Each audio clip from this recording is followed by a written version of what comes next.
Daniel Reed lived in a quiet rural town that many people only pass by on their way to bigger places. His life was simple. He woke up early, took care of his small workshop, repaired old furniture, and ended the day with a silent dinner at his wooden kitchen table. For years, nothing changed. The same roads, the same shops, the same neighbors, giving the same greetings. He had grown used to it. But a small part of him carried a constant ache. That ache was loneliness. Daniel had tried meeting people in the normal ways: church gatherings, town festivals, community picnics, but he was quiet by nature. He did not know how to charm people with big words or confident smiles. Even when he met someone interesting, he would struggle to express himself. Time moved forward, and without realizing it, he found himself at 35, with an empty house and no sign of building a family. One evening, as he sat with a cup of tea, a thought struck him. It was not sudden. It had been growing inside him for months. He wanted a partner. He wanted someone to talk to, someone to cook with, someone whose footsteps he could hear inside his home. He wanted a real family, but he was tired of waiting for life to magically change. After many nights of hesitation, Daniel did something he had never imagined doing. He signed up for an international marriage service. It felt strange and uncomfortable at first. He knew people talked about it with mixed opinions, but he also knew many couples who had found real companionship through it. Loneliness had pushed him toward it, but hope kept him moving. The service asked for details: his habits, his personality, his dreams, his fears. He answered each question carefully. He didn't want to pretend to be someone he wasn't. He wanted someone who would accept him as he was. A simple man with a quiet heart. Weeks passed. A few profiles appeared, but none felt right. Some women were searching for a fast escape from their problems. Others wanted a luxurious lifestyle he could not offer. Daniel wasn't looking to rescue someone, and he wasn't searching for someone who wanted wealth. He wanted honesty. He wanted someone who wanted a peaceful life, a slow and steady future. Then one day, a new message came. Her name was Myra. Her profile was simple, almost too simple. She wrote she was 28. She worked in community programs. She was responsible for her younger siblings, and she believed in building a stable home. There were no dramatic details, no demands, no unrealistic expectations. Her calm, honest tone drew Daniel in instantly. They exchanged short messages. Myra wrote politely, carefully, like someone who weighed every word she sent. She didn't share much, but she didn't hide either. Daniel sensed a quiet strength behind her gentle replies. He felt something he had not felt in a long time: comfort. After 2 weeks of talking, Myra agreed to travel to his country. Daniel was nervous from the moment he woke on the day she was arriving. He cleaned his home twice, checked the guest room many times, and even asked his neighbor, Mrs. Harper, if everything looked welcoming. She told him to breathe. He tried, but it didn't help. At the airport, Daniel stood near the arrival gate, holding a small sign with her name. People walked by with excitement, hugs, laughter, and suitcases rolling behind them. Daniel's heart beat faster with each passing minute. Then he saw her. She walked out slowly, pulling a single suitcase behind her. She was not overly dressed, not trying to impress. She wore a plain long dress, her dark hair tied neatly, her expression calm but tired. There was no dramatic smile, no nervous trembling. She looked like someone who had already lived through many difficult days and had learned to carry herself with quiet dignity. When her eyes met his, she offered a gentle nod instead of a big smile. "Daniel," she asked softly. He swallowed, feeling strangely shy. "Yes. And you are Myra." She nodded again. For a moment they stood there, strangers connected by a decision that could change both their lives. Daniel held out his hand politely. Myra looked at it for a second before placing her hand in his. Her touch was light, almost cautious. "Welcome," he said. "Thank you. The trip was long," she replied. Daniel took her suitcase. Noticing how she always kept her posture straight and her expression steady, she didn't seem frightened, but she also didn't seem relaxed. like someone used to controlling her emotions. The drive back to town was quiet, but not uncomfortable. Mira looked out the window often, studying the passing trees, the open land, the sky turning orange as the sun lowered. "It's peaceful here," she said. "Yes," Daniel answered. "I hope you like it." "Think I will," she replied gently. He felt relieved. When they reached his home, Daniel helped her bring in her suitcase. Mira looked around the small living room, the wooden shelves, the old couch, the kitchen with its warm lighting. She touched the back of a chair lightly, as if testing the space with her fingertips. "It's simple and clean," she said. "I tried my best," Daniel said with a small smile. She gave a tiny, polite smile in return. It was the first sign that she was beginning to relax. They sat at the kitchen table, and Daniel offered her tea. They talked slowly, learning little details about each other. Myra spoke with careful words, choosing each one with thought. She told him she had taken care of her siblings for many years. She told him she worked in community work because she liked helping. People find stability. She didn't talk about her parents. She didn't talk about her past relationships. Daniel sensed that she wasn't ready, and he didn't push. At one point, Mira looked around the room again, then looked directly at him. "I want to say something honestly," she said. Daniel straightened. "Of course, I didn't come here to escape something. I didn't come because I wanted an easy life. I came because I want a safe life. A stable life. A life where I can build something real." Daniel listened carefully. Her voice was steady, but there was a softness underneath, as if she had held these words inside for a long time. "I respect that," he said.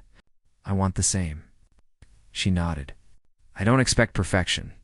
I don't expect big promises. Only honesty." Daniel placed his hands on the table. "Then honesty is what you'll get." She looked relieved, almost grateful. Later that night, Daniel showed her the guest room. Mira touched the soft blanket gently, as if surprised by the comfort. "If you need anything, just tell me," he said. "I will." "Thank you for preparing this," she answered. Before leaving the room, Daniel paused. "I know this is a big change for you. Please take your time to adjust. There's no rush for anything." Mira looked at him with calm eyes. "That means a lot," he left her to rest. But even after closing his own bedroom door, Daniel couldn't stop thinking about her. There was something about her presence, quiet, humble, steady, that made him want to understand her more. She was not what he expected. She was not someone looking for a quick solution or someone who wanted to depend on him for everything. She carried a sense of self-respect, like a person who had survived many storms and learned how to stand straight afterward. She had already changed something inside him, and she had only just arrived. The next morning, Daniel woke early as usual. When he came to the kitchen, he found Myra already awake, standing near the window with a cup of tea. She greeted him politely. "I wake up early," she said. "It's a habit." "That's fine," Daniel replied. "You don't have to adjust everything for my routine." "I know," she said. "I just like starting the day with quiet." She'll fit into the house naturally, in a way Daniel hadn't expected. She moved gently, spoke kindly, and treated everything with care. She didn't try to control anything, yet her presence filled the home with a calm warmth. Throughout the day, Daniel showed her the town, the grocery store, the workshop, the small park, the bakery. People greeted her kindly. She responded politely, never overwhelmed, never lost. But Daniel noticed moments when she became thoughtful, almost distant. She would look at children playing and become quiet. She would see families together, and her eyes would soften with a mixture of longing and sadness. It made Daniel wonder about the life she had lived before. What had she experienced? What had shaped her into the calm yet guarded woman she was now? That night, as they ate dinner together, Myra spoke again. "I know this arrangement is different for both of us," she said, "but I want to try. I want to give this a real chance." Daniel nodded slowly. "Me too." She looked relieved. Not happy, not excited, just relieved. Like someone discovering a small island after a long swim. In that moment, Daniel understood something. Mira wasn't looking for a dramatic new life. She was looking for peace, and Daniel wanted to give her exactly that. He didn't know it yet, but the woman who arrived that morning was going to change his life more deeply than he had ever imagined. The first week passed quietly, and Daniel noticed how smoothly Mira blended into his routine. She never tried to take control, but she also never acted uncertain. She moved through the house like someone learning the steps of a new dance slowly, carefully, but with quiet confidence. In return, Daniel treated her with respect. He didn't rush her. He didn't ask for anything she wasn't ready to talk about. He let her take her time, and she appreciated that more than he realized. Every evening, they sat at the kitchen table over simple meals: rice, vegetables, soup, fresh bread from the bakery. During these meals, Mira slowly opened up. She didn't share everything, but she shared enough for Daniel to understand the kind of life she had lived before coming. "I grew up taking care of others," she said one night while stirring her tea. "I learned early that peace isn't something you wait for. You build it." Daniel listened carefully. He respected her words because he could hear the truth behind them. She spoke gently, but her experiences had shaped her into someone strong. Some days, Mira visited the local community center. She enjoyed watching children play or helping older women with small tasks, like sorting supplies or arranging chairs for weekly meetings. People began noticing her kindness and polite nature. They asked Daniel where she came from, and he answered honestly. She had moved from another country to start a new life. That was enough for everyone. The town was small, but it held a warm heart. People accepted newcomers naturally one morning. While Daniel was repairing a chair at his workshop, Mrs. Harper arrived with her friendly smile. She often came by to ask about small repairs or to share news about the town. This time she brought something different: curiosity about Mira. "She's a lovely young woman," Mrs. Harper said. "Very polite. But she carries a kind of quiet sadness sometimes. Have you noticed?" Daniel nodded slowly. "I have. She's been through a lot, I think. She doesn't say much, but she speaks with honesty." Mrs. Harper gave a thoughtful nod. "Give her time. Some people learn to be strong by staying silent. It doesn't mean they don't want happiness." Daniel appreciated those words. He had been thinking the same thing. Later that afternoon, he walked home to find Mira sitting outside on the small wooden bench near the garden. Her hands rested on her lap, and she was staring at the distant hills. When he approached, she looked up and offered a gentle smile. "You're back early," she said. "I finished the work sooner today," Daniel replied. Sitting beside her, she nodded and returned her gaze to the hills. For a few minutes they sat quietly. The breeze carried the scent of fresh grass, and birds flew overhead. It was a peaceful moment, but Daniel sensed she had something on her mind. "Are you okay?" he asked softly. Mira hesitated before answering. "Yes, I am, but I think about my siblings often. I worry even when there is no reason to." Daniel nodded with understanding. "You care about them deeply." "They were my responsibility for many years," she said, her voice soft. "I was like a second parent to them, even though I was young. When I left, I felt guilty, even though they told me to go. They wanted me to have my own life." Daniel didn't rush to give advice. He simply listened. That was something Mira valued. "They are safe, right?" he asked gently. "Yes," she said. "I speak to them every few days. They tell me they're fine, but still, there's a part of me that remembers the hard days. And those memories make me hold my breath sometimes." Daniel understood more now. Mira wasn't just building a new life, she was healing from the old one. "I'm glad they are safe," he said. "And I'm glad you're here too." She looked at him with a small, grateful expression. "Thank you." Days turned into weeks. The house felt different, warmer, more alive. Myra took care of simple things: watering the plants, organizing the shelves, sweeping the porch, making tea in the evening. Daniel never asked her to do these things. She did them because she wanted to make the home feel peaceful for both of them. Sometimes, they walked together through the park at sunset.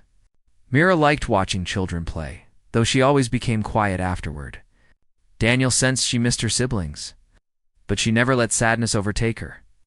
One evening, as they walked past the playground, Mira stopped near the swing set. A child laughed loudly while being pushed by his father. Mira watched them with soft eyes. "You like children," Daniel said gently. She nodded. "Yes, they remind me of the hope people carry even in difficult times." Daniel saw a different side of her in moments like these, warmth she rarely showed openly. As they continued walking, she said something unexpected. "I want you to know, I didn't come here to depend on you completely. I didn't come hoping to be rescued or carried. I want to build a life where we both stand equally." Daniel respected that deeply. "I never wanted you to feel dependent," he said. "I want partnership, not imbalance." Mira smiled, touched by his words. "I'm glad." Their bond grew slowly, naturally, like the gentle growth of a new plant. Nothing rushed, nothing forced. Little by little, trust grew between them. But everything changed the day Mira. She received a call. She was in the kitchen preparing vegetables when her phone rang. Daniel was fixing a cabinet, and he heard her answer with a calm hello. But her voice soon changed. It wasn't loud or panicked, just tense. He didn't understand the language she was speaking, but he recognized emotion. When she ended the call, she stood still for a moment, holding the phone with both hands. Daniel approached carefully. "Mira, what happened?" She took a quiet breath before turning to him. "It was my sister. Someone from my past tried to reach our family again." Daniel didn't know the details, but he could see how deeply this troubled her. "Are they okay?" He asked. "Yes," she said. "They are fine."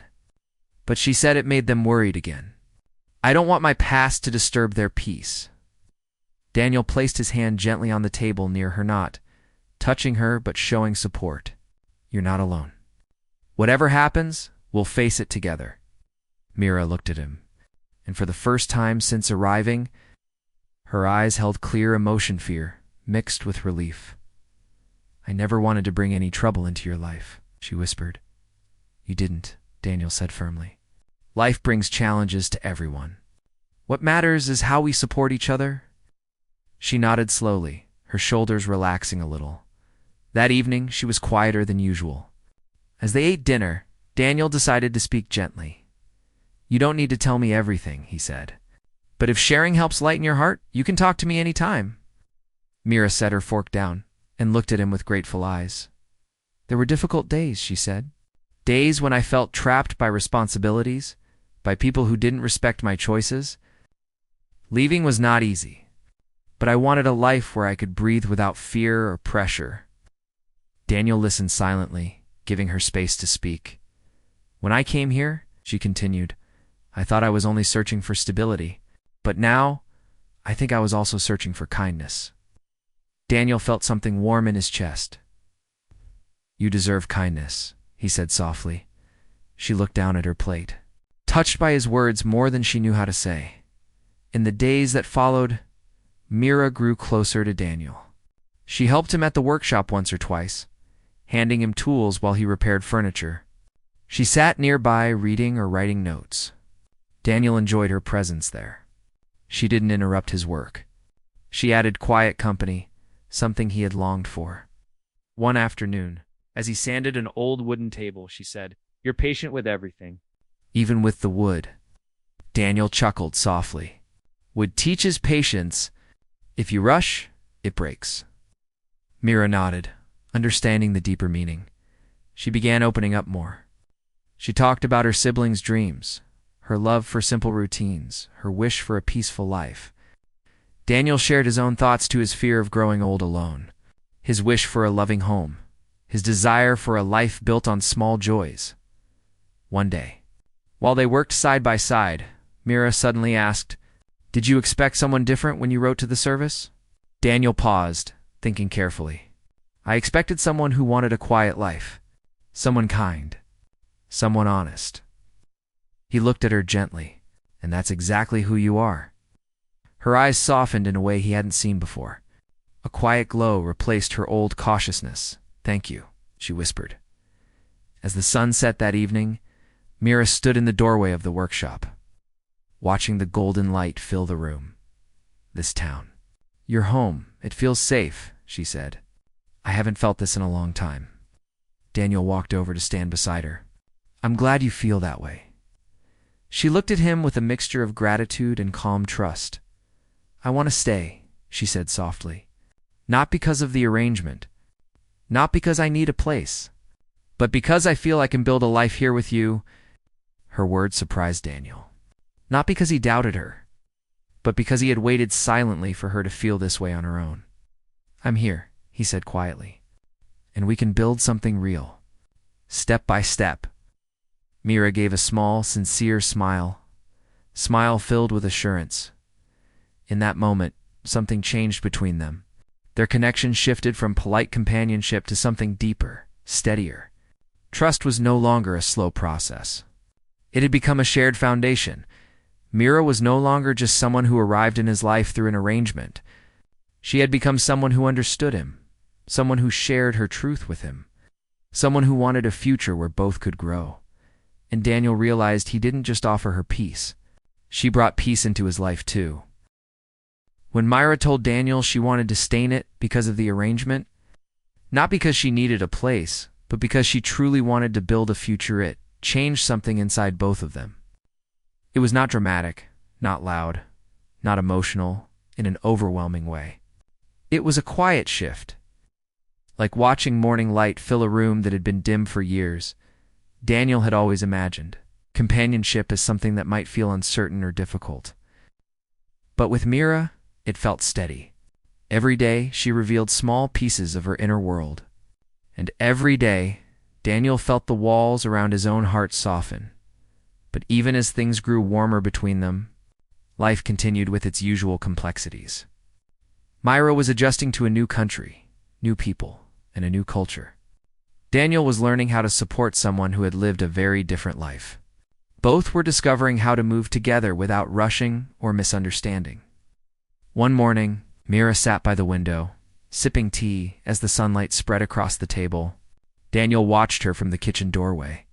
There was something peaceful in the way she sat, calm, settled, no longer tense like she had been in the beginning. You seem relaxed today, Daniel said as he walked in. Mira smiled softly. I feel lighter. Like I'm learning to breathe again. Daniel nodded. I'm happy to hear that. She looked at him for a moment and said, You've been very patient with me. More patient than most people I've known. It's not patience, he said. It's respect. Her eyes softened again, something he had begun to notice whenever a moment touched her deeply. Later that day, they went to the community center together. Daniel was helping repair a broken shelf, and Mira was assisting with organizing supplies. The women at the center liked her calm nature. They often invited her to join small group discussions or tea gatherings. Myra participated happily, but never tried to be the center of attention. She was comfortable being a quiet presence as Daniel worked. He overheard one of the older women telling Mira, You are a gentle soul. People can feel it. This town is lucky to have you. Mira didn't respond loudly. She only smiled and lowered her gaze shyly. But Daniel saw how those words touched her heart. On the way home, Mira was quieter than usual, not in a worried way, but in a thoughtful one. Is everything okay? Daniel asked. Yes, she answered. Sometimes I forget what kindness feels like. And when people show it, I feel surprised. Daniel understood. You deserve kindness, always. She looked at him, and for a brief moment, her eyes held something warm, something that looked like trust, comfort, maybe even growing affection. Time continued forward, and their routines formed naturally. Mira helped with small chores. Daniel taught her how to fix simple things in the house, and they shared long conversations during their evening walks. One evening, they walked by the open field near the old barn. The sky was filled with soft pink and orange shades. Mira stopped to admire it. I didn't realize sunsets could look different in every place, she said. It's peaceful. Daniel replied, It feels like a painting, she whispered. They stood quietly for a moment, watching the sky change colors. Then Mira spoke. Daniel, there's something I want to tell you. He turned to her. I'm listening. She took a breath. I want a life where I don't have to worry every day. A life where I can grow, not just survive. When I came here, I thought it would take months before I felt anything close to comfort. But with you, It happened faster than I expected. Daniel felt a gentle warmth in his chest. I'm glad you feel safe here, she nodded. I do, and I want you to know.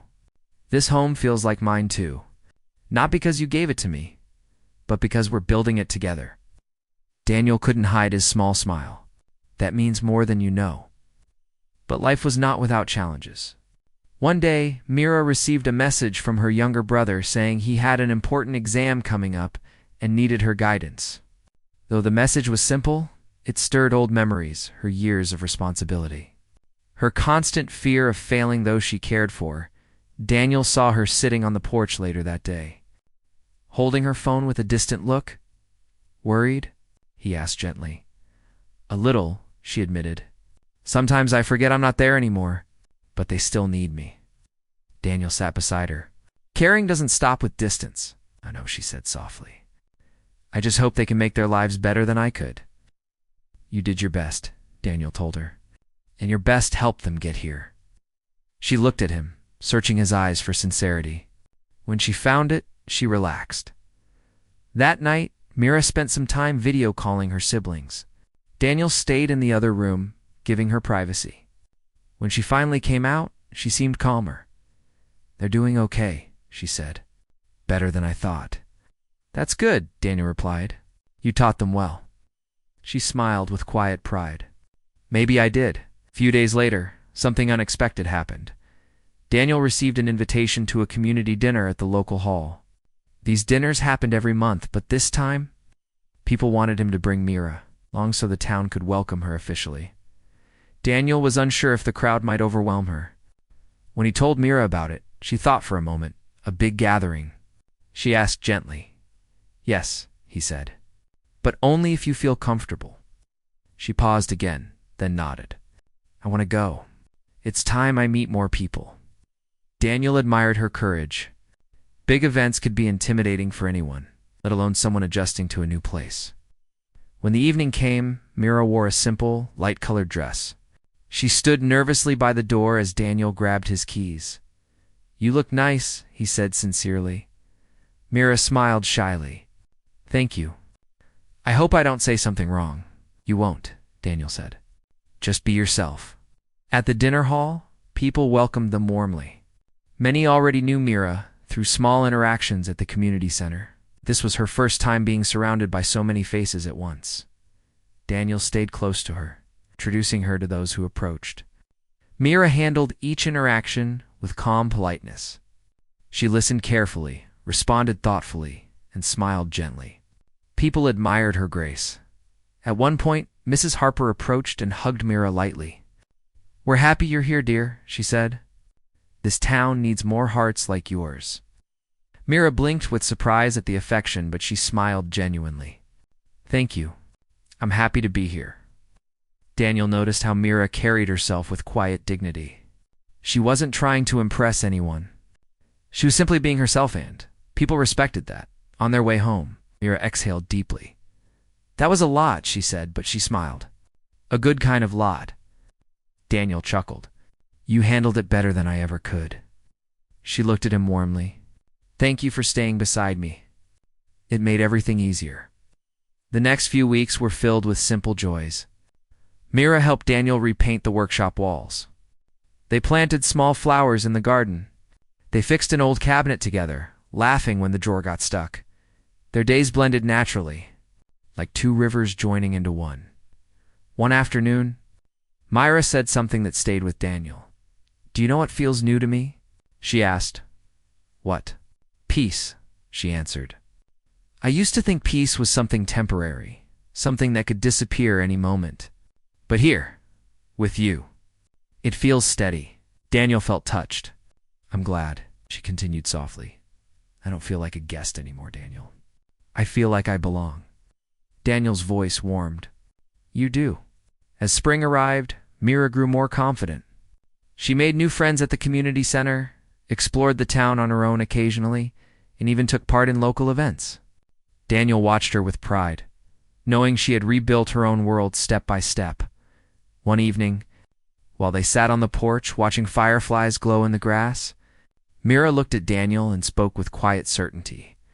There was a time when I wondered if leaving my old life behind was the right choice, she said. But now I know it was. Daniel turned to her. Why? Because it brought me here, she said. To a life where I feel safe, and to someone who treats me with respect and kindness. Someone who makes me believe in a future I never thought I could have. Daniel felt something warm spread through him. Mira, he said softly, I didn't expect any of this when I signed up for the service. I just hoped to find someone who wanted a simple life. But you brought more than that. You brought warmth. She looked down, shy yet comforted. We both brought something, she whispered. And together, we've made a home. The fireflies shone brighter in the quiet field, as if agreeing. And so, their story, one that began with uncertainty and careful steps, became a story of two people building trust, peace, and companionship. There were no dramatic declarations, no rushed decisions. Their bond grew with time, honesty, and patience. The arrangement that brought them together had become something real, something chosen, something shared. Mira had arrived as a stranger. She stayed as a partner. And Daniel, who once feared a life of loneliness, now walked each day beside someone who understood the quiet language of his heart. Their future was not shaped by the arrangement they signed. It was shaped by kindness, mutual respect, and the courage to start again.